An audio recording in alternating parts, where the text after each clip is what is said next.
You make $75,000 a year. On paper, you're doing fine. You're in the top percentage of earners globally.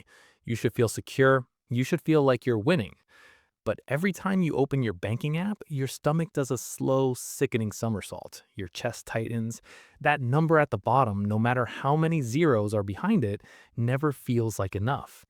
And here's the part that's going to frustrate you. It's not because you're bad with money, it's not because you don't work hard enough. It's just your brain, literally wired to keep you broke.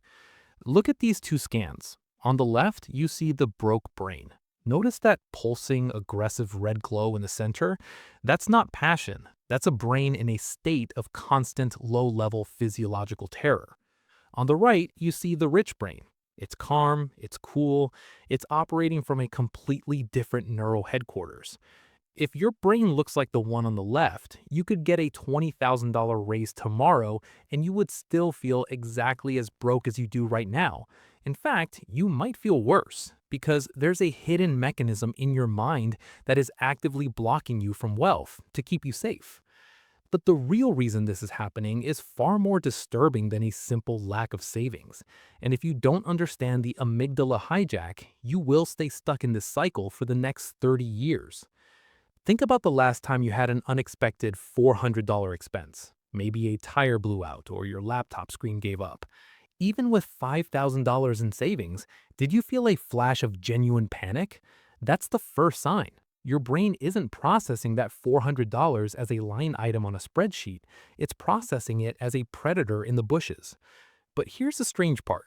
While one part of your brain is screaming in fear about a $400 repair, another part of your brain is perfectly fine spending $60 on a dinner you won't remember next week. Why the contradiction? Why does your brain panic over a necessity but feel nothing during a mindless splurge? This is where the neuroscience gets uncomfortable. Most of us living in that $60,000 to $90,000 bracket are trapped in what I call the survival mid-tier. You make enough to survive, but not enough to feel free. Because of this, your brain stays in a high alert, cortisol production. When you're in this state, your prefrontal cortex, the part of your brain responsible for long-term planning, essentially goes offline. Imagine your brain is a house. Your prefrontal cortex is the architect, sitting in the office, drawing up blueprints for a mansion. But when you're stressed about money, the smoke alarm goes off. That's your amygdala. When the smoke alarm is screaming, the architect doesn't care about blueprints. He drops everything and runs for the exit. If your financial smoke alarm is always ringing, you literally cannot think like a wealthy person. You are physically incapable of it. Your brain has prioritized immediate survival over long term compounding. This is why you know you should invest, you know you should save, but you find yourself revenge spending on the weekends just to feel a fleeting spark of dopamine to offset the stress. But here's what most people never realize, and it's the secret to why the rich get richer while the middle class stays exhausted. The difference between the broke scan and the rich scan isn't the amount of money in the bank, it's the identity thermostat. Every single one of us has a mental setting for how much money we are allowed to have. If you grew up in a household where money was a source of conflict, your brain has hardwired that as your safe zone. Have you ever noticed that whenever you get a little bit ahead, maybe a tax refund or a bonus, something unexpected always happens to bring you back down? The car breaks. You suddenly decide you need a new couch. You think it's bad luck, it isn't. It's your brain's basal ganglia performing a correction. Your brain sensed you were moving outside of your programmed broke identity, and it triggered a series of subconscious behaviors to pull you back to the temperature it finds comfortable. To your brain, being rich is unfamiliar, and in the wild, unfamiliar means dangerous. So your brain sabotages your wealth to save your life. Think about that. Be honest with yourself. How many times have you self sabotaged a winning streak because you started to feel guilty or anxious about having too much? Which one are you? The person who hoards every penny out of fear, or the person who spends it all to avoid the responsibility of managing it? Now, here's where it gets really interesting. Because there's a specific threshold, usually right around the $10,000 mark, where the brain either breaks through or breaks down. I've talked to thousands of people who say the first $1,000 was hard, but the jump from 5,000 to 10,000 felt like impossible. It felt like walking waist deep in mud. That's because $10,000 is often the psychological barrier between emergency fund and wealth, and your brain is terrified of that transition. But there's an even deeper problem happening in your neural pathways. It's called loss aversion bias, and it's why smart people make incredibly stupid money decisions. In a famous study, neuroscientists found that the pain of losing $1,000 is twice as intense as the joy of gaining $1,000. For the broke brain, this ratio is even more distorted. Because you are constantly in a state of threat, your brain views every investment as a potential loss. This is why you stay in that $70,000 job you hate instead of taking a calculated risk. This is why you keep your money in a savings account earning 0.1% while inflation eats 5% of it every year. Your brain thinks it's protecting the money by keeping it still, but in reality, it's letting it rot.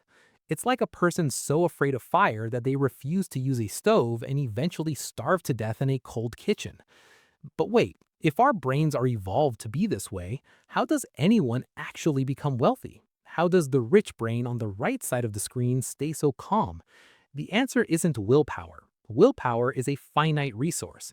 The rich brain doesn't use willpower. It uses automation and identity rewiring. But here's the twist that nobody tells you about money attachment. The people you see who look rich, the ones with the least USVs and designer clothes, often have the broke brain scan. They are using status signaling to try and quiet the anxiety in their amygdala. They are literally spending their way into a temporary feeling of safety. True wealth, the kind that shows up as a cool blue scan, usually belongs to the person you would never notice, the person who has rewired their brain to find dopamine in security rather than spending. Here's a quick test. Imagine I gave you $50,000 right now. What is the very first physical sensation you feel? Is it relief? Or is it a spike of adrenaline and a list of things you can finally buy? If it's adrenaline, you're still wired for the survival loop. Your brain sees that $50,000 as a resource to be used before it disappears. The rich brain sees that $50,000 as a productive employee that needs to be sent to work. But here's what's really going to change the way you look at your bank account tomorrow morning. Most of us think that we'll stop feeling stressed once we reach a certain number. $100,000 salary, that's the goal. Then I'll be calm. The data says you're wrong. Studies show that if you don't rewire the underlying neural pattern, your anxiety actually scales with your income. The stakes just get higher. The broke brain is a software issue, not a hardware issue. You cannot solve a software problem by adding more power. You have to change the code. So how do you actually do it? It starts with cognitive reframing. Next time you go to make a purchase over $50, pause. Don't tell yourself, I can't afford this. That phrase triggers the scarcity loop.